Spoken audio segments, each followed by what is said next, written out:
पुनः अनुरोध करती हूँ।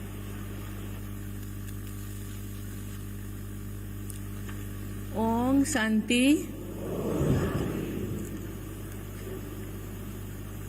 The year of positive change theme के लॉन्च के अवसर पर मंच पे विराजमान छत्तीसगढ़ के राज्यपाल श्री विश्वभूषण हरिचंदन जी, प्रदेश की आदरणीय मुख्यमंत्री श्री भूपेश बघेल जी, राज्योगी बी के मृत्युंजय भाई जी, राज्योगिनी बी के हेमलता जी, राज्योगी बी के लखमल भाई जी, राज्योगिनी बी के आशा जी, राज्योगिनी बी के लीना बहन जी, बी के सविता जी, ब्रह्मा कुमारी परिवार के सभी सदस्यगण, देवियों और स्वजनों, सभी को जय जोहार, नमस्कार।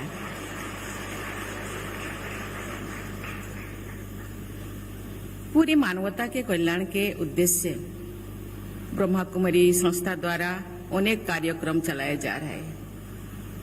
मनुष्यों की सोच और व्यक्तित्व में सकारात्मक बदलाव लाने के लिए शुरू किए गए ऐसे कार्यक्रम के लिए मैं ब्रह्मा कुमारी परिवार को बहुत बहुत बधाई देती हूँ, सराहना करती हूँ।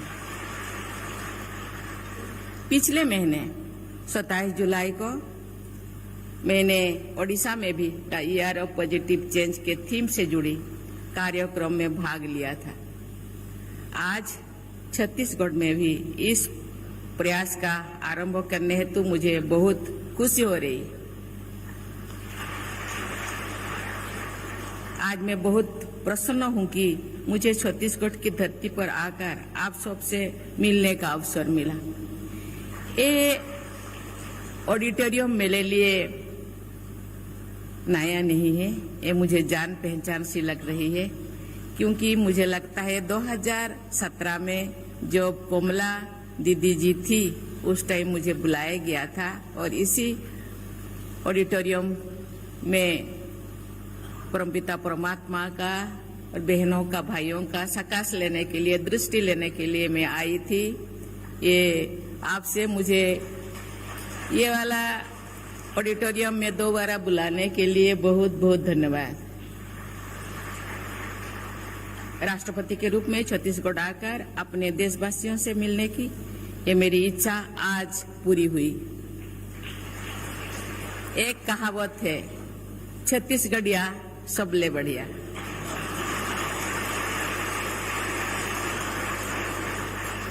और ऐसी कहावत के माध्यम से सदियों से चले आ रहे सत्य को मात्र शब्दों में कह दिया जाता है। और सबसे बढ़िया राज्य के सबसे बढ़िया मुख्यमंत्री यहाँ हम लोगों के सामने सामने है, इसीलिए मैं उनको भी धन्यवाद देना चाहती हूँ।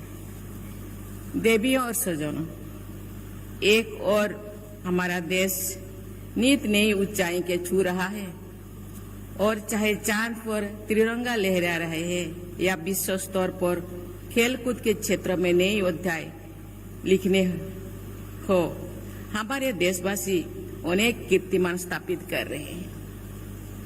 ये बदलने भारत की खूबसूरती तस्वीर है, बदलते खूबसूरती तस्वीर है। दूसरी ओर एक अत्यंत गंभीर विषय है जिसे आपके समक्ष मैं रखना चाहती हूँ। कुछ दिन पहले नीट की तैयारी करने वाले 2 विद्यार्थियों ने अपने जीवन, अपने सपनों, अपने भविष्य का अंत कर दिया। कॉम्पिटिटिव एग्जाम के लिए पढ़ाई कर रहे बच्चों ने पिछले दिनों अपने आप को इस दुनिया से खुद को विदाई कर लिए। प्रतिस्पर्धा एक सकारात्मक भाव है जिससे जीवन संवरता है। हार जीत तो जीवन का हिस्सा है। मुझे बहुत दुख होता है जब कुछ बच्चों ने कई कारणों से नकारात्मक भाव उत्पन्न हो जाते हैं और अपने आप को इस धरती से खुद को विदाई कर लेने का निश्चय ले लेते हैं। इस बात के अनेक उदाहरण है कि क्षणिक असफलता से भविष्य की सफलता निहित होती है। मेरी इस भावी पीढ़ी के परिवार के लोगों, दोस्तों, अध्यापकों और समाज से अपील है कि वे इन बच्चों की मानसिकता को समझकर इनकी सहायता करें। मैं सभी स्टेक होल्डर से कहना चाहूंगी कि अगर बच्चों पर पढ़ाई का कंपटीशन का प्रेशर है तो पॉजिटिव थिंकिंग द्वारा उसे दूर करके उनका आत्मविश्वास के साथ आगे बढ़ने में मदद करें। जितना जरूरी उनका करियर है उतना ही जरूरी है कि वे जीवन की चुनौतियों का डटकर धैर्य के साथ सामना करें। उसीलिए उनको तैयारी करना, सहयोग करना बहुत जरूरी होता है।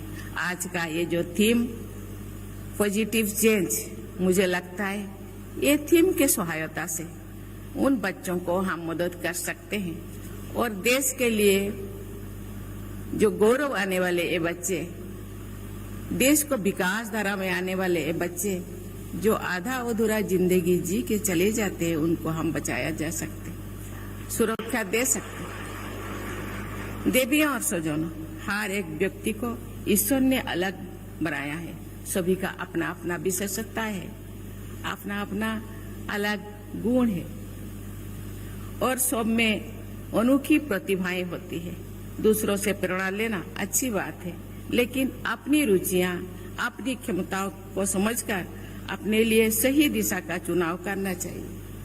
इसके लिए स्वयं से संवाद करना आवश्यकता है। क्या करूं, क्या ना करूं, क्या पॉजिटिव है, क्या नेगेटिव है, क्योंकि ये जो युग, ये कंप्यूटर युग है, ये साइंटिफिक युग है, साइंस का युग है। यहाँ के बच्चे, अभी के बच्चे बहुत ही शार्प माइंड के होते हैं, इसीलिए ये बच्चे समझते हैं, लेकिन उतने ही थोड़ा धैर्य शक्ति से थोड़ा कमजोर होते हैं। धैर्य से जीने का उनको सिखाना चाहिए। हमारे ब्रह्मा कुमारी परिवार के सदस्य इस दिशा में कई वर्षों से कार्य कर रहे हैं। मनुष्य के अंतर्मुख को जागृत करके उनकी क्षमताओं को बढ़ाया जा सकता है। सकारात्मक सोच और कार्य से केवल अपनी ही नहीं बल्कि आसपास के सब लोगों के जीवन भी बेहतर बनाया जा सकता है। मेरी आध्यात्मिकता यात्रा में भी ब्रह्मा कुमारी संस्था ने मेरे बहुत साथ दिया।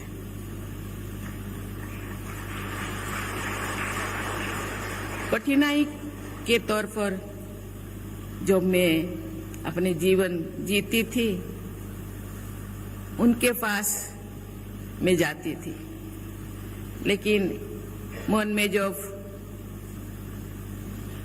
बहुत दिनों के बाद ये रास्ता कहने में इतने आसान है, लेकिन निभाने में थोड़ा सा कठिनाई है। लेकिन कहते ना, कष्ट करने से ही कृष्ण मिलते। कोई ऐसे कष्ट का रास्ता को भी जो प्रयास करे उसको हम जीत पाएंगे और उसका सफलता हम हासिल कर सकते हैं। इसीलिए धैर्य की जिंदगी जीना चाहिए और ब्रह्मा कुमारी का रास्ता मुझे बहुत अच्छा लगा। जिंदगी में बहुत सारे रास्ता मैंने चुनी थी, लेकिन ब्रह्मा कुमारी का रास्ता ऐसा है आज जब आप सहजता से चलते फिरते काम करते, ये अपनी जिंदगी को आप अच्छी तरह से जी पाएंगे। जिंदगी जीने का कला वो सिखाते हैं। सही अर्थ में सचेत व्यक्ति सचेतनशील और विनम्र होने के साथ साथ आत्मविश्वास से भरा होता है, और आत्मविश्वास ही ऐसे एक पूंजी है जिससे हम अपना सही रास्ता ढूंढ सकते हैं। देवियों और स्वजनों, आज हम सब टेक्नोलॉजी के युग में जी रहे हैं और बच्चे भी आजकल आर्टिफिशियल इंटेलिजेंस के बात करते हैं, लेकिन ये भी आवश्यक है कि हम दिन का कुछ समय इलेक्ट्रॉनिक गैजेट से दूर रहकर बिताएं। साइंस टेक्नोलॉजी के साथ साथ हम आध्यात्मिकता को भी जो जोड़े, जिंदगी आसान हो जाएगा। जिस मकसद से परमपिता परमात्मा ने इस धरती को हमको भेजे हैं, ये केवल खाओ पियो, रोटी कपड़ा मकान, ज्यादा से ज्यादा इनकम करो, ये नहीं है। जिंदगी को कैसे सफलता से आध्यात्मिक जिसलिए हम आए हैं, सुख शांति आनंद प्रेम से जी करके, इसके साथ भी है दुख अशांति मोह माया हिंसा देश, लेकिन हम जो प्रैक्टिस करेंगे सुख शांति आनंद प्रेम से जीने का, मुझे लगता है ये रास्ता इतना कठिन नहीं है, बहुत सहज ही है। हमारा शारीरिक और मानसिक स्वास्थ्य के लिए ये बहुत ही जरूरी है। केवल ब्रह्मा कुमारी सिखाते हैं, यहाँ जितने भाई बहन मुझे लगता है 95% ब्रह्मा कुमारी से बिलोंग करते हैं। हम एक केवल शरीर नहीं है, हम एक आत्मा है, वो परमपिता परमात्मा का एक अभिन्न अंग है। केवल शरीर होता तो शायद मुर्दा भी काम करता, एक लाश भी अपनी जिंदगी जी लेता। इसके अंदर आत्मा है, इसीलिए आत्मा को लेके शरीर के लिए खाद्य वस्त्र वासगृह अच्छा मकान ऐसी बहुत सारी चीजें चाहिए, लेकिन मन के लिए आत्मा के लिए भी खाना चाहिए, आत्मा के लिए खाद्य जरूरी होता है। धैर्य सहनशीलता सुख शांति आनंद प्रेम का रास्ता है। इसलिए धैर्य से जिंदगी जीना थोड़ा कठिनाई है, लेकिन कठिनाई से जीते जीते, कठिनाई के रास्ता पे चलते चलते रास्ता, ये कठिन रास्ता भी सहज हो जाता है।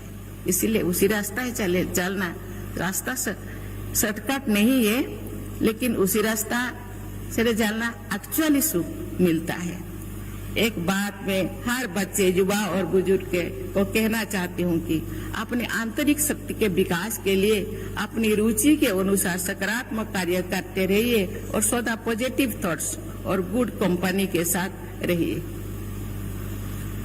ऐसे लोगों के बीच में रहिए जो आपको सही रास्ता पर चलने की प्रेरणा दे सके और आगे बढ़ने में आपका साथ भी दे।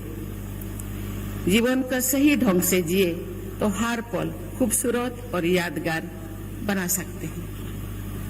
ब्रह्मा करीबी बहने भाई भारत में ही नहीं बल्कि दुनिया के अन्य देशों में भी प्रेम सद्भाव और शांति के विस्तार के लिए अथक प्रयास कर रहे हैं।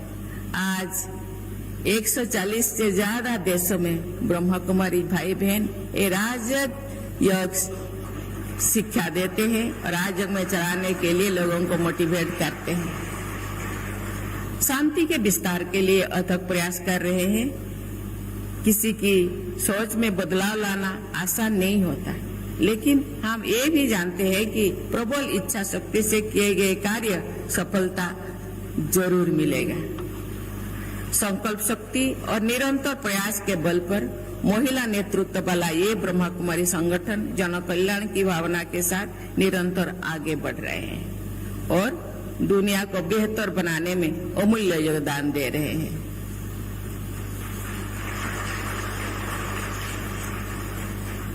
अंत में एक बार फिर मैं आप सबको छत्तीसगढ़ में the year of positive change की शुरुआत के लिए बहुत बहुत बधाई।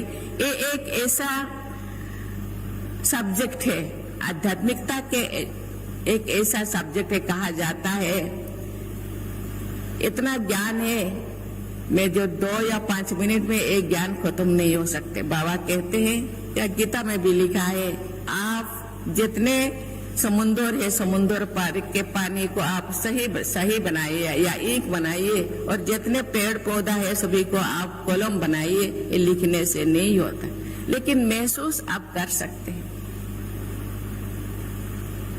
महसूस के द्वारा ये असाध्य काम भी आप साध सकते हैं। आप सबको मैं बहुत बहुत बधाई देती हूँ और ब्रह्मा कुमारी संस्था का उज्जवल भविष्य की कामना करती हूँ। मुझे लगता है उन्होंने जो रास्ता चुने हैं देश या पूरा दुनिया को बदलने के लिए, चेंज करने के लिए, मुझे लगता है ये रास्ता जरूर एक ना एक दिन उनके लक्ष्य को जरूर हासिल करेगा और ये चेंज दुनिया जरूर होगा। क्योंकि कहा जाता है सोमवार के बाद पूरे सोमवार, मंगलवार, बुधवार ऐसे जो 7 वीक होता है, ऐसे 4 युग, एक युग खत्म होने के बाद दूसरा युग आता ही आता है। इसलिए एक सीजन के बाद दूसरा सीजन जरूर आ रहा है। ऐसे ही एक युग के पास दूसरा युग, इसलिए युग को खराब करने का काम हम लोगों का है, युग को परिवर्तन करने का दायित्व भी हम लोगों का है। इसलिए ये दायित्व, ये रेस्पॉन्सिबिलिटी सबको लेना चाहिए और युग परिवर्तक आप सब है, हम सब है। हम जो अपने मन को परिवर्तन करेंगे, चेंज करेंगे, पॉजिटिव चेंज करेंगे, जो जरूर ये स्वर्णिम युग जिसको हम स्वप्न देख रहे हैं, राम राज्य लाने के लिए राम बनना पड़ेगा, सीता बनना पड़ेगा, विश्व गुरु बनने के लिए उसी दिशा में कदम रखना पड़ेगा। इसी के साथ ही पुनः आप लोगों को बहुत बहुत बधाई, धन्यवाद। जय हिंद, ओम शांति।